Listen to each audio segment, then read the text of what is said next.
Ito po magluluto tayo ng ng kagang yan dami nakuha nila ngayon lang yan dyan sa sapa.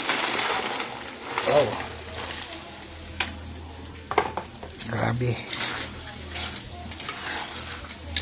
ginataan, tataba meat. Ayan, kagang. Nangilaw sila sa sapa ngayon kasi bumaha-baha, so naglabasan yun. Madami yan pag tag-ulan, nandiyan lang sa gilid ng sapa.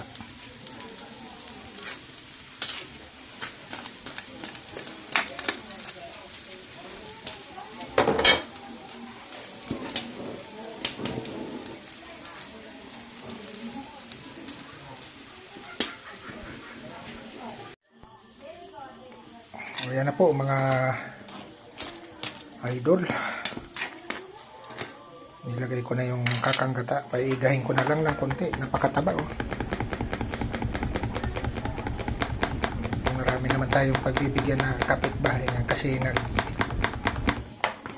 tulong-tulong sila mangilaw din sa may sapa. Bali 3 bahay ang bibigyan natin ito, kaya dinagdagan ko lang ng konting sauce.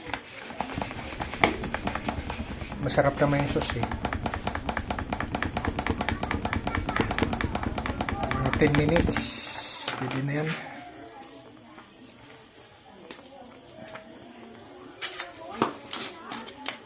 Kagang, comment na lang kayo kung anong tawag dito sa lugar nyo.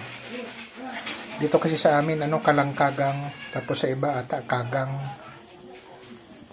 Kalangkagang dito sa amin sa Bicol, sa Catanduanes.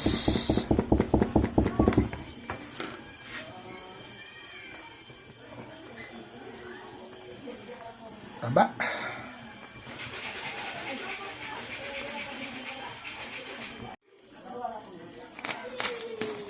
Ayan po, luto na yan. Hahanguin ko na.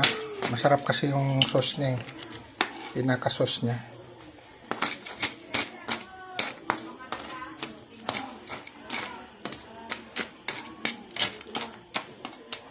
Pwede na, tikman natin.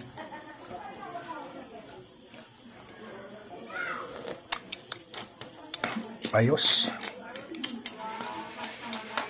Tapos may suka ka na, may sili, bawang.